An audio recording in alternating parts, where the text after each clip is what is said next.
Imagine a world where you can learn, but only in a language you don't speak at home. That's the reality for nearly half the world's population. The United Nations Cultural Agency, UNESCO, says 40% of people cannot access education in their mother tongue. Meanwhile, there's another problem. 250 million children are not in school, even though the UN says education is a basic human right.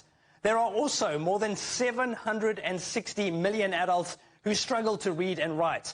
There are a range of reasons for this, but experts say all these figures could drop if more children were taught in their home language. Let's talk to an expert who's explored the links between language and education. David Little is Associate Professor Emeritus at Trinity College, Dublin. Professor, we know that it's important to learn in a mother tongue, but classrooms are often very diverse and teachers can only speak so many languages. How do we deal with that?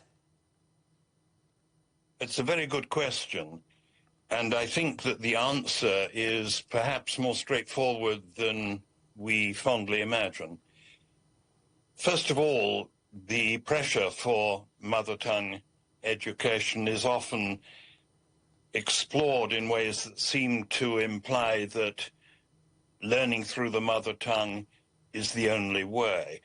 But there are, of course, so many circumstances in which it's just impossible to provide mother tongue education for practical reasons. For example, in a Dublin primary school, where the majority of pupils come from immigrant families, and between them, they've got more than 50 mother tongues. What are we going to do then? And these are circumstances that are very common worldwide. The key thing is, how do we make sure that the young child is helped as quickly and efficiently as possible to develop proficiency in the language of schooling? Now, my own work shows that the mother tongue has a key role to play in each child's education.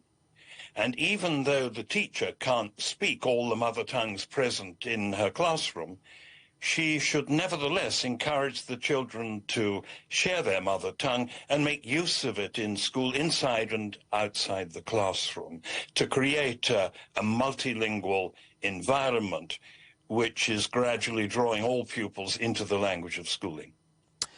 Now, you mentioned the teachers. No doubt they could eventually use artificial intelligence as a translation tool, but a lot of schools in developing countries don't have a lot of resources, Professor. How do you view the role of AI in all of this? Well, I use highly efficient machine translation to coordinate an international educational project that involves 4 languages: English, Greek, Slovak, and Slovenian. And it works very well. But in order to be able to do that, I and my international colleagues must first be highly literate in our respective mother tongues.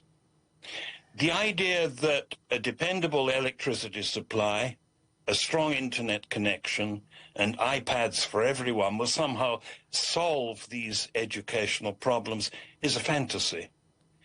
Developed societies are developed thanks to literacy, and their continuing development depends on literacy.